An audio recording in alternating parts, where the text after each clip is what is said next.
aviation has gone, and the rigging that sung in the wind as it passed has ended its whispering song. All the days when we flew by the feel of the stick, the hazy horizon to guide, while the brain of the pilot was nimble and quick, but those days have faded and died. Where is the music of fabric and wire? Where is the splash of the wind as it lashes the shoulders and the head of the flyer who sits with his harness's pin? Well, I cannot but feel that the gains that we've made are costing a little too dear. For the thrashing propeller with the long wooden blade was always a pleasure to hear. All the days when we flew by the feel of the stick, the hazy horizon to guide, while the brain of the pilot was nimble and quick, but those days have faded and died. So if on that day when I meet the great judge, and if I am given a choice, I shall ask for a biplane instead of a harp to show him its magical voice. All the days when we flew by the feel of the stick, the hazy horizon to guide, while the brain of the pilot was nimble and quick, those days have faded, those days have faded, those days have faded and died.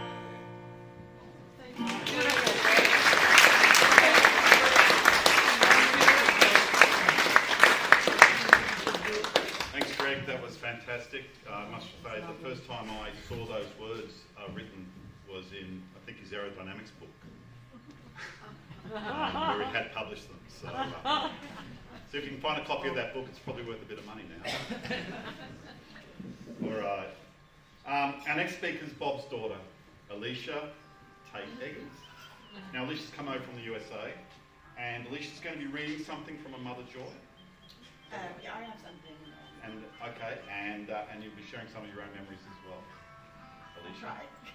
Come on. Hi. I'm going to try really hard to make it through this. I'm Bob's daughter, the one that talks a little funny, and is very scared to fly. Don't know where that came from, but my dad always said he didn't want a funeral. He wanted a party. So here we are, exactly where he wanted us to be, laughing and telling stories and celebrating the absolute legend that is Bob Tate. Growing up in Ingham, I basically lived at the aerodrome. All the other kids were playing in the playgrounds, and I had runways with pilots telling crazy stories. And you'd think that would make me a little fearless in the sky, and it pretty much is the opposite, I think. I do remember one glorious attempt of me trying to prove to my brother I wasn't scared.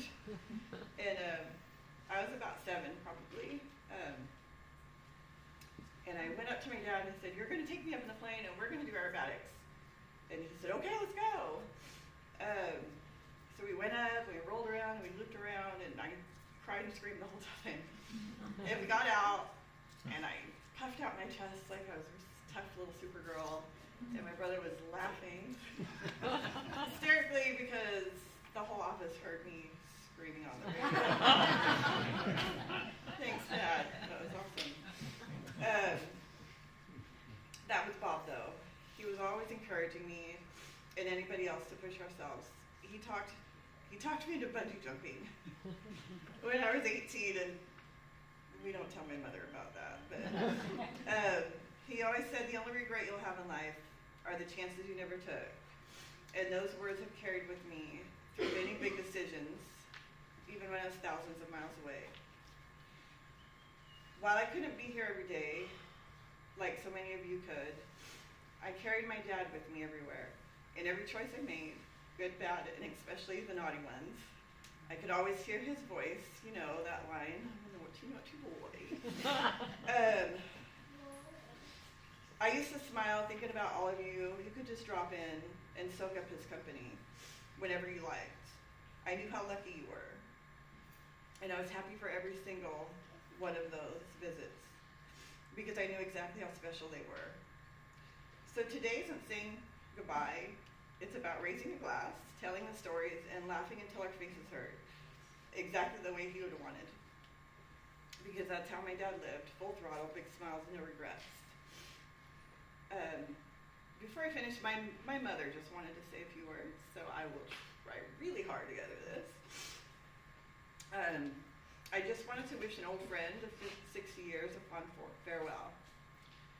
I met Bob when he transferred to Ingham from Torres Strait Islands, and we were teaching together.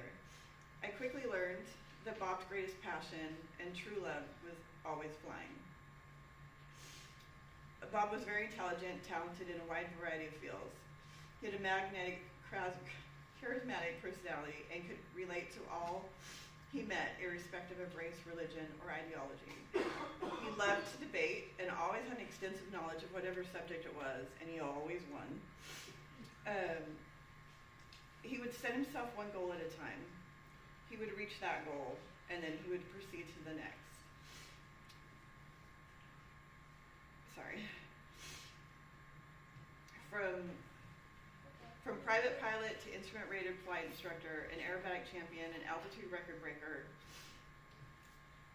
and seeing a need for a school for students who wanted to learn about flying and a career in aviation was his greatest goal he ever achieved. Our lives took different paths, but throughout the years, we've always remained friends, for which I'm grateful. We both recognized that we could not stay together, and by parting when we did, we were able to save our friendship. We have so many happy memories, as well as Stu and Alicia, to remind us of Bob. So Bob, I take the words of this song.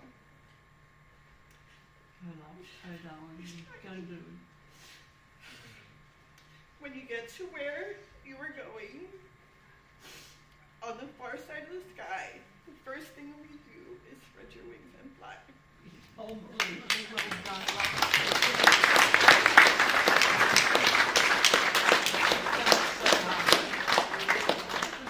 Thank you, Alicia.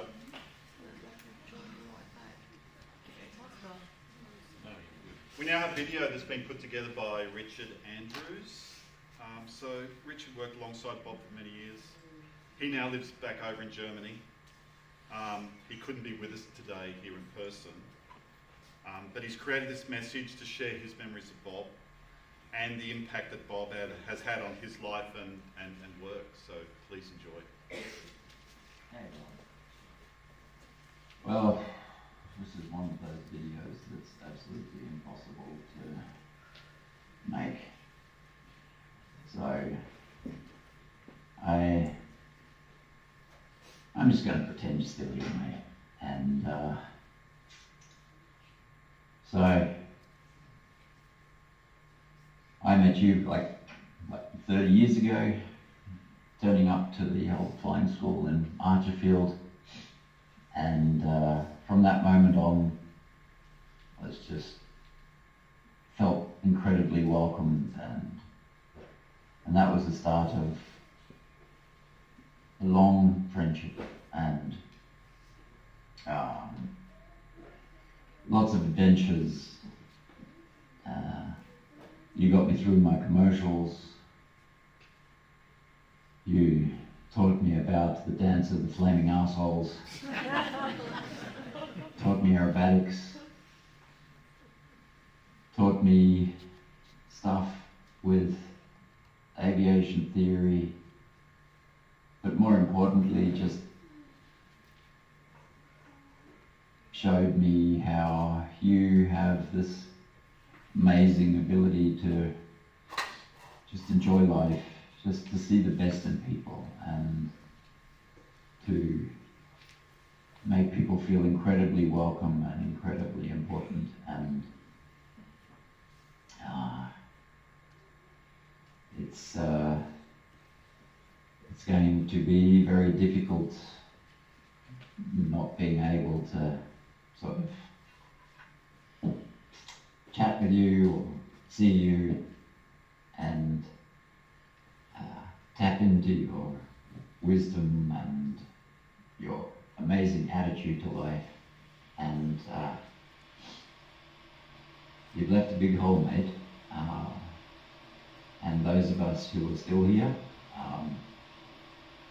we'll look after each other and think of you, and until we get to see you again. You know, I just trying to think about the number of times that we sat over far too many bottles, or glasses of red wine, I should say. I can't say anything naughty now, but over glasses of red wine and philosophizing about what happens after you go, or after we go.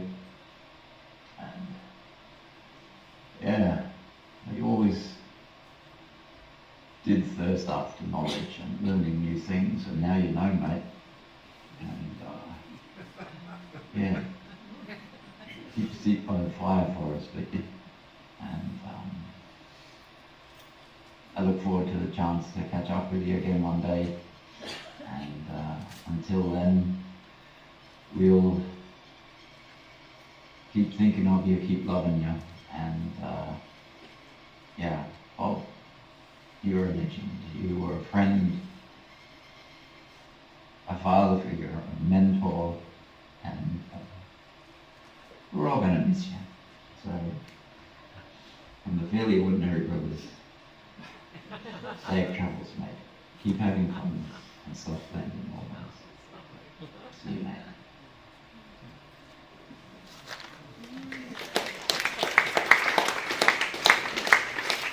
Thank you, Richard. Beautifully done.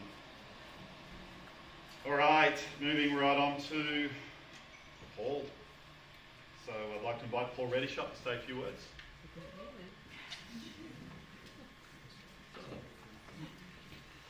As you all probably know, Bob was an entertainer. He knew how to make people laugh. I hope if you haven't seen him already, you should get onto YouTube and have a look at some of his banjo Patterson rehearsals. He was a really good poet. He's got books of poetry that he's written. He loved to sing, and so this is what I've dedicated to him. The aviator, the teacher, the gentleman, Bob Tate. He belonged where the engines sang and the sunlight struck the wing, where the earth fell softly backwards and the wires began to sing. He loved the roar of engines and the roll of open sky, the kind of flying few men chase and fewer men still try. For flying straight and level never stirred his soul.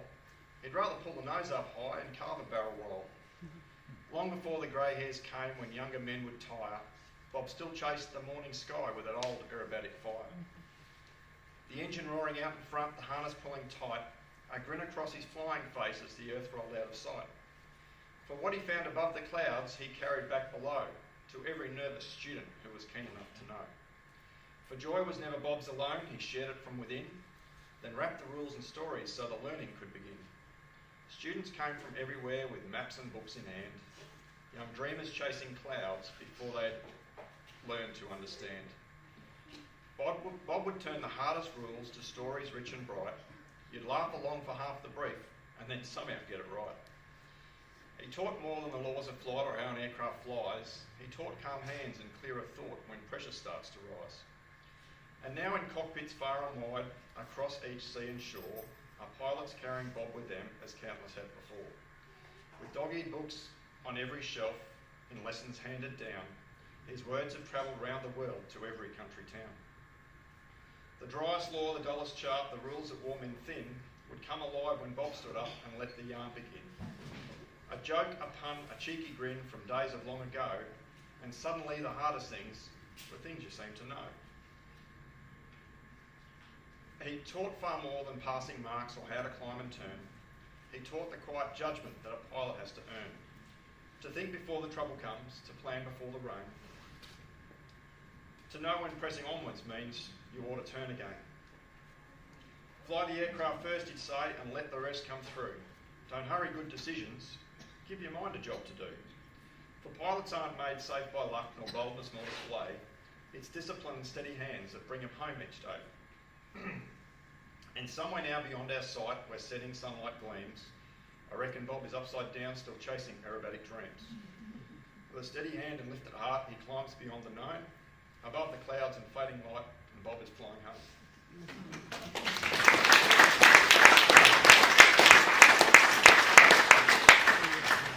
Thank you, Paul. Thanks very much. So, you've probably got the running sheet. You probably think that's the end, don't you? It's never the end. So we have a special treat now. Over the past few years, Steve Limpkin has been producing videos of Bob and his story. For us today, Stephen has assembled a short collection of highlights of Bob's life story. I grew up in a little North Queensland town of Innisfail. I'd see the DC-3s come over and on their way to landing at the aerodrome. So I made a habit of jumping on my pushbike and racing out the aerodrome. And the first time I actually got there when the aeroplane was parked, mind you, these are the days, of course, when there was no such thing as airport security. Kids could wander around while they were unloading the aeroplane, virtually welcome. Nobody bothered saying, get out of here. And so I walked around this old DC-3 that was parked. It made you feel as though it had something or other as a conscious entity. It seemed, the fact that it was emanating heat. I remember touching the tyres, and the tyres were warm. And you could feel the heat from the turbochargers. It was as though you were looking at a living creature at rest.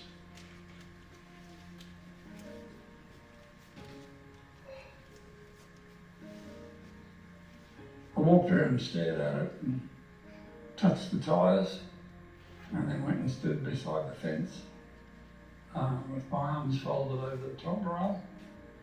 Classic pose for a child. And I watched it take off, and as it disappeared, I sort of said to myself, I've touched that.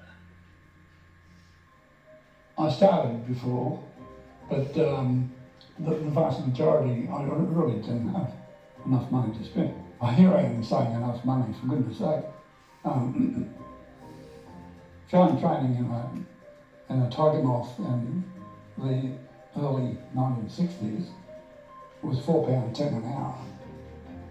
Right? So if you transfer that directly, that's like $9. Right? And but of course, you have to remember that the average weekly wage was £20. So it was still a high percentage of a weekly wage. So in that regard, it's probably not that much dearer now. But yeah, that was the main thing that stopped me from doing a lot more flying, while I was still at school at least. But once I started getting an actual paycheck and started operating as a teacher, and interestingly, I was transferred back to my own hometown, and it was a common thing in those days. So I didn't. I actually had money to spend, and of course I spent it almost entirely on flying. I'd been listening to all these supermen who were talking about doing aerobatics, and I decided I'm not going to tell anybody, but the next time I fly solo, I'm going to go out the training area and I'm going to have a go at some aeros, because I've heard what they say and it can't be that hard. I was sent to go out and do steep turns, solo steep turns.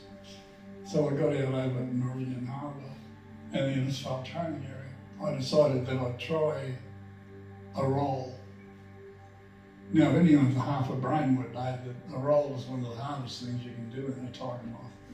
It rolls, it's very difficult, and to do a good one. But I thought, a roll sounds like better than a loop. So, of course, if only I'd known, the loop is 10 times easier than just pull the stick back and sit there. So I rolled the aeroplane, and I rolled it inverted. And then all of a sudden, for the first time, I'm hanging in the straps in an open cockpit. And the fuel's coming out of the fuel tank vent. All I could see was this white streak of fuel coming just past my head. And I panicked, to be honest. And so from that inverted position, I pulled, instead of rolling out, which is something I would always tell my students to do, if you're doing a roll and something goes wrong, keep rolling. Don't stop rolling, keep rolling, it'll come back. And so I pulled it through from that inverted position, I pulled it through and ended up doing the second half of the loop. But it was already doing about 100 knots before it went, you know.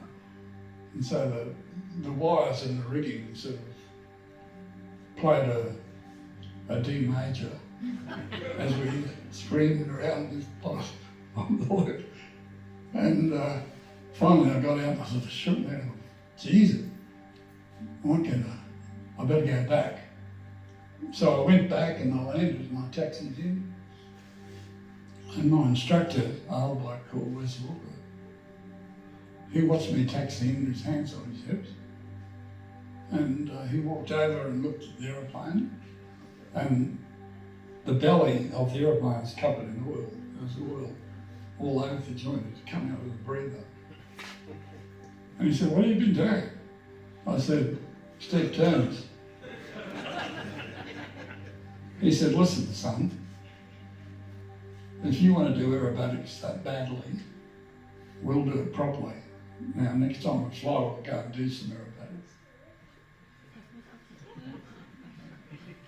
Like most people, I began my adventure, if you like, with aviation, not quite knowing where it would lead, just wanted to be part of it.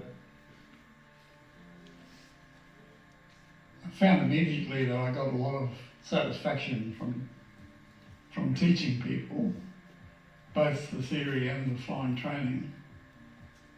When it came to commercial flying, I'd had thousands of hours flying bush-type charter through to the Torres Straits and New Guinea. So I had lots of actual practical experience that I could share with students. To me, if I compared that lifestyle, not knowing where you're going to go tomorrow, not knowing who you're going to meet, was much more satisfying, much more meaningful than turning up in a cab at an airport terminal and walking into a prepared cockpit where your flight plan's already done for you and you just sign it. I think that's just a no-brainer. That's the main reason I didn't go on, because to me, that's not where satisfaction lies. The satisfaction lies in these people who are trying to get a start, and hopefully by spending some time with them, you can give them that start. And also importantly, when you're teaching, you're not teaching facts so much as you're instilling an attitude.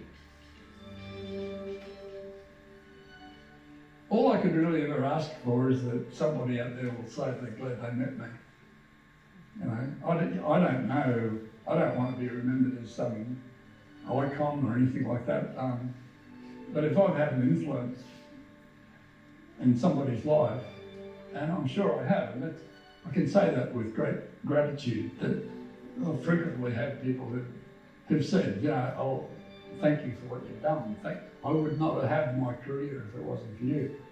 If people remember me, not me as some kind of person who's special, but remember me as someone who guided them down a path that they've achieved what they wanted. I used to often say to my instructors, you're not the top of the tree, you're in the middle of the ladder, you're reaching down to grab someone's hand and say, come on up, help them pass. A lot of them will go past you. A lot of them will achieve what you've never achieved.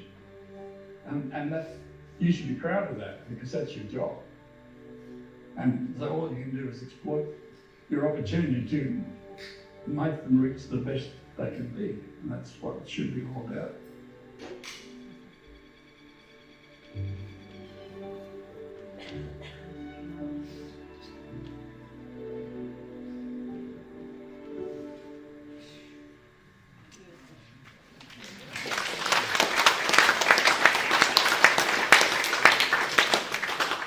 Thank you, Stephen. Beautifully done, as usual. All right, so before we... You thought it was finished? No. So before we open the floor, I want to share a quick memory of my own. I first met Bob back in 2014 when I was a student here at his aviation class, at his CPL course. His pride and joy back then was the Piper Pacer. Yeah, everyone remember the Piper Pacer? I hope so. The Mighty Pacer, and it featured in just about every one of his classroom presentations. And as he told us all the time, the aircraft could outfly anything. He used to offer anyone who scored 100% on a CPL exam a free flight in the Mighty Pacer. I didn't make the grade. But a few years later, I did get the chance to take Bob up in my T-34 Mentor to do some aerobatics. And that's a story for another time. All right. This is the part that Bob would have loved. A quick, we're opening the floor to anyone who'd like to share a quick story or memory about Bob. Just one favour, let's keep each one short, so we can hear from as many people as possible. And to help me keep things moving, Marie has kindly volunteered to give anyone a gentle tap on the shoulder if we start drifting into long-haul territory. So, if you see Marie heading your way, that's the cue to bring it home. So if anyone wants to come up,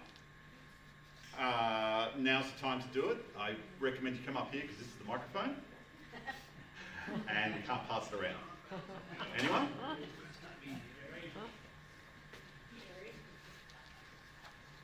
Jerry. Gary.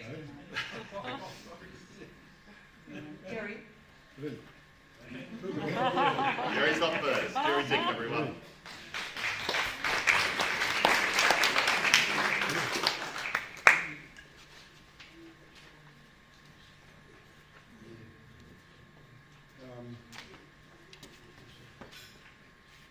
Yeah, this is a bit scary, isn't it?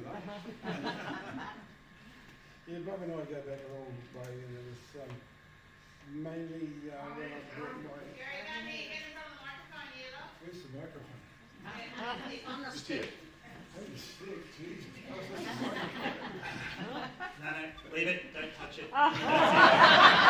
Just talk loud. Hey, can you hear me now? Can you hear me now?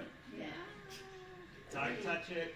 Okay, Speak I'm up. going to Just speak up. No, but it's Bob and I had a good relationship that went back many years, and it got pretty thick when I bought a super decathlon, you know, and he absolutely loved it.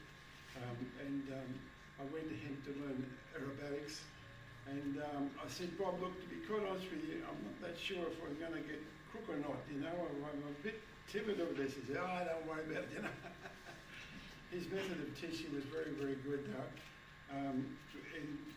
He trained me up in a very short time, and I was able to compete at Fond du Lac in Oshkosh for my first comp, and I did pretty well. I came last, but I also won a prize for coming last. You know, so.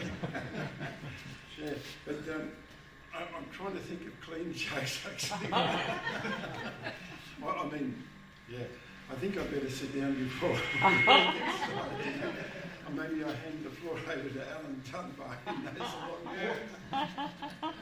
Thank you. Thanks. Thank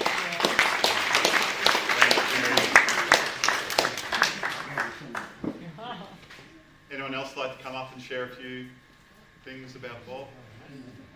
I'll share a quick story. Oh, that'd be lovely. Thank you. Thanks, Anne.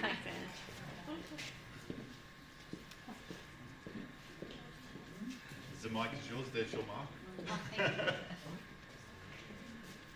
Well, apart from sitting in his theory classes and enjoying every word that he said and gaining lots of wisdom and experience and a lot of laughs, Jan, Mari, Kevin and Bob quite often used to fly down in the Pacer to our property at Willow Bank and have some wild Saturday night parties with us. And I think one of Bob's greatest memories of me was when they were taking off, the guys chucked a brown eye and I flashed my boobs at him and he just thought that was wonderful. So I'm glad that I left Bob that memory and it is his most fond memory of me. Apart from in 2024, Jan and Bob came down and watched me fly in the Pacific Air Show, and he was so proud. you. Thank you.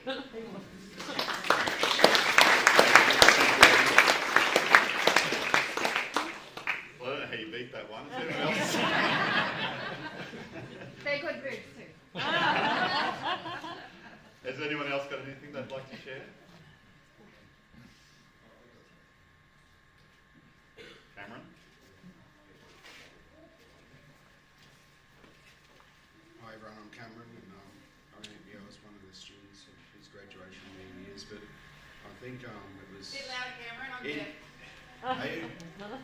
Okay, in I think 99 I did it, no it was 2000 I did his class and that, and he did, and of course the thing that really instilled in me, and helped me in my own career, was he got towards the end of the course and he just sort of stopped and he told a story about one of his students doing a job and realising the risk of the job he had and how they put a lot of pressure on him to was a really risky thing he was doing, and he ended up quitting his job and then said that later on that guy's a captain in Cathay, and it told us all our young people, he said, you know, if you have one of those jobs, just quit and go get a good job and you'll be there, whereas if you're dead you can't do anything. And I thought, you know, back when I've had those jobs and had to tell them I'm leaving and that, you know, I think of those kind of words of Bob that kept me alive. So many pilots, I'm sure he did the same.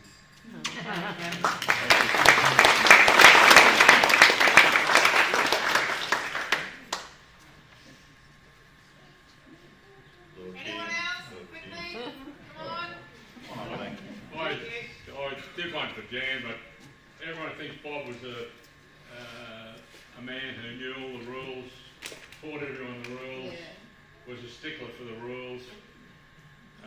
Quite a few years ago there was a big air show at Archerfield and there was a group of aeroplanes having to fly, and we got the word from CASA that all the pilots who were flying had to have formation endorsements.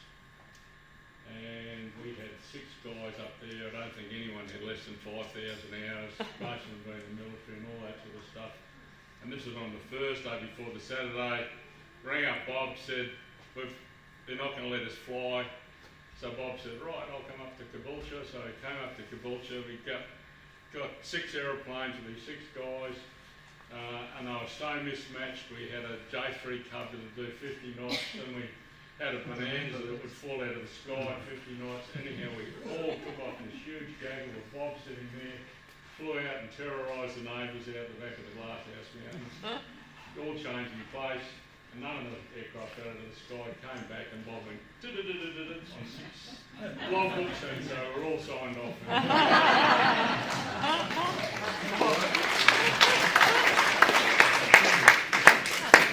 Okay.